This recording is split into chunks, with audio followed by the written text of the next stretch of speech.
Welcome to Trial Site News Weekly Roundup.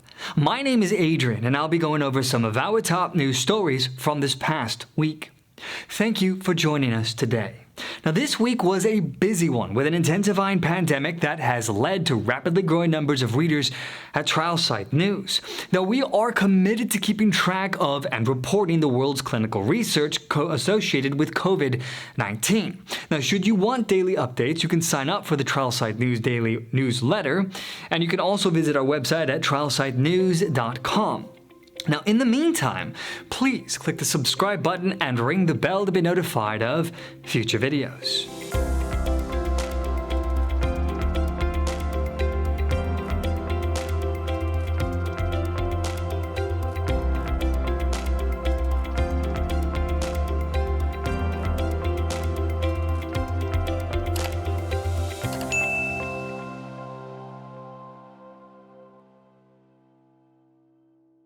This week we start our roundup with a story that's on many people's minds today around the globe.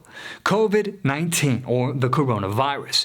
The University of Padua, in collaboration with the Veneto region and the Red Cross, conducted a study of how to neutralize the spread of COVID-19. Now, what the researchers found was of great interest: the ability to contain the spread of the virus, at least in this one town. Now, at the start of the study back on March 6th, there were 90 infected patients. Now, many days later, no one else has been infected with the novel coronavirus. So, how did the study group accomplish this containment?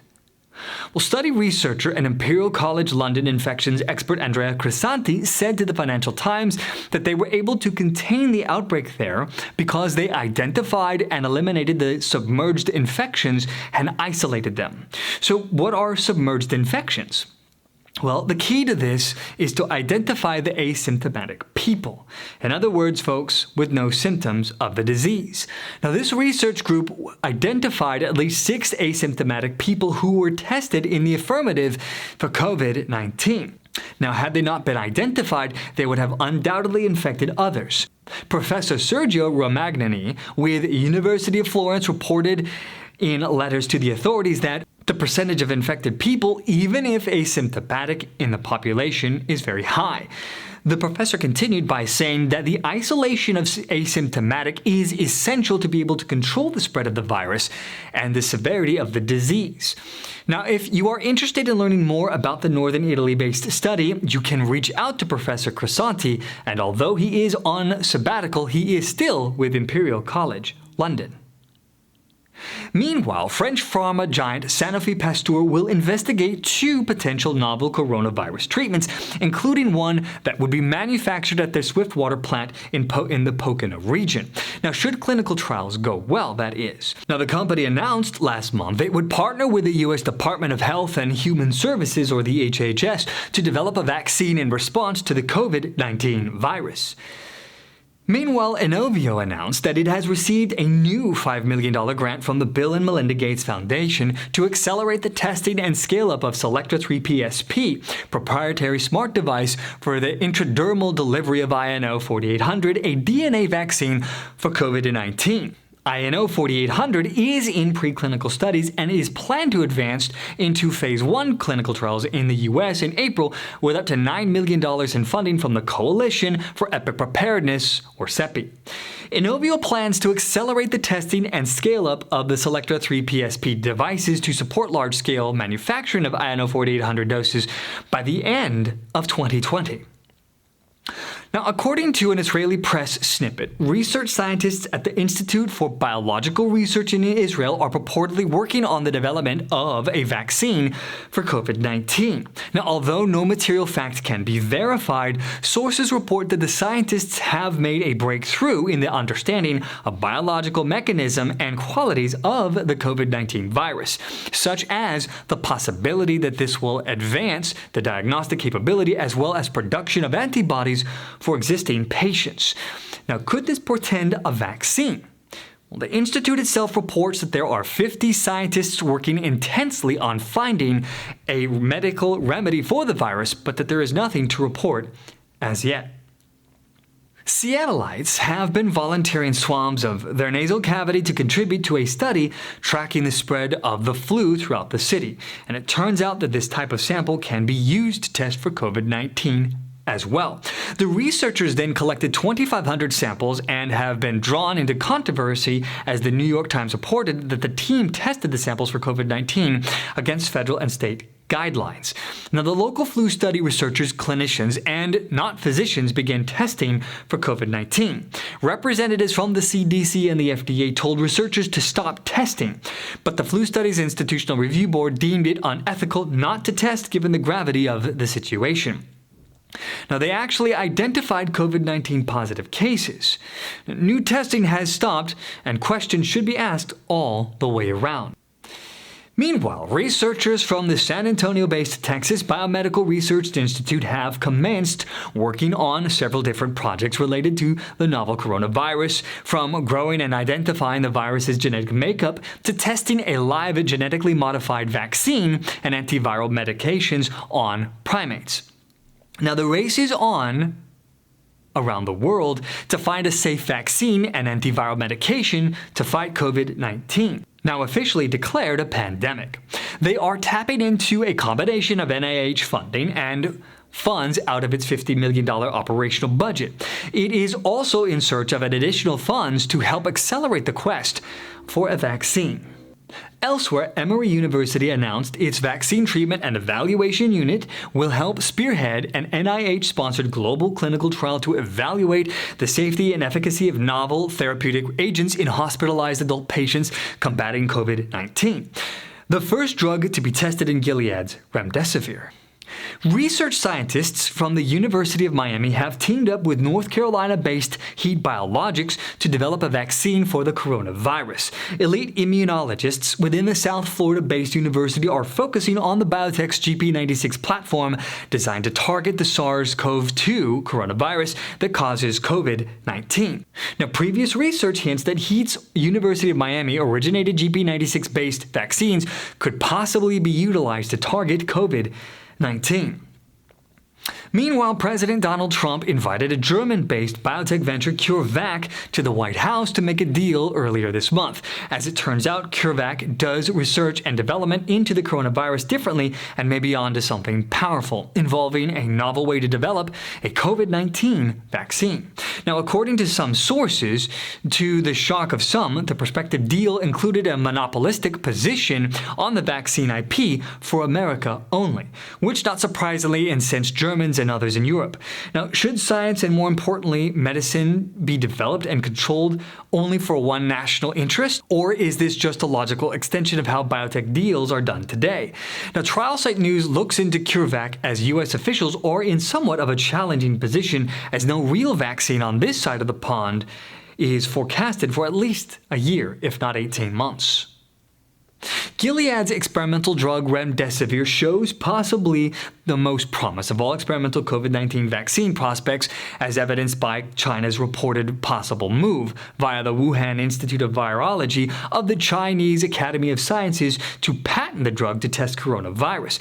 The experimental drug isn't licensed for approval anywhere yet, but it surely looks promising.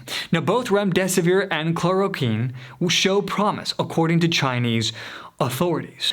Elsewhere, a phase 1 clinical trial evaluating Moderna's mRNA-1273 to fight against COVID-19 commenced at Kaiser Permanente Washington Health Research, KPWHR, in Seattle. The clinical investigational site was able to close the first patient.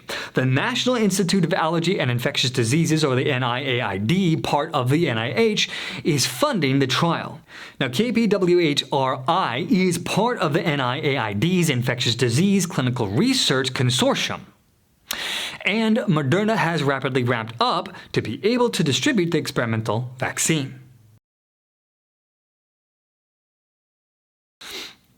And now we turn to clinical trial-related news. The world's first licensed downloadable artificial pancreas app for those with type 1 diabetes was launched recently based on the research of Professor Roman Hovorka with the University of Cambridge and Cambridge University Hospitals NHS Foundation Trust in the UK. known as the CAM APS FX app. Now, it works with an insulin pump and a glucose monitor to automatically deliver insulin to those living with the condition via a complex algorithm. A venture called CamDiab commercializes the technology. And now for cancer-related news. Takeda announced the results from the Tourmaline MM2 study designed to evaluate the addition to Ninlaro and dexamethasone in newly diagnosed transplant-ineligible multiple myeloma patients. Now, the addition of ixazomib to lenalidomide and dexamethasone improved median progression-free survival of 13.5 months, or 30.3 months versus 21.8 months. However, it did not meet the threshold for statistical significance. The safety was generally consistent with the existing Ninlaro prescribing information. Meanwhile, Optum Care Cancer Center has opened up its Las Vegas Cancer Research Center to support and conduct cancer-focused clinical trials in the Las Vegas, Nevada area, with a mission to eradicate cancer through advancing new therapies. Obtainable objectives such as extending survival of those with cancer in Las Vegas present new opportunity for clinical research as care option in southern Nevada. Now, with this new 55,000 square foot treatment center, patients have a broad range of cancer care options, including advanced clinical trials. Now, Yale pharmacology professor Young-Chi Cheng, a leader in drug development for hepatitis B cancer and HIV, has been pursuing a radical idea of unlocking the therapeutic potential of traditional Chinese medicine for over 2 decades. Now, put simply, he sought to design botanical drugs that would make traditional cancer treatments work better. Through decades of trials and tribulations, he has arrived at a landmark moment in cancer research. Now, he and Yale-based research partners are launching the first international clinical trial for a botanical drug known as YIV-906. The study will occur at elite research institutions in America, Taiwan. Now, investigator Cheng has set up a biotech called Yeviva to make it happen. The biotech raised $5 million in 2018 and seeks to change drug development history.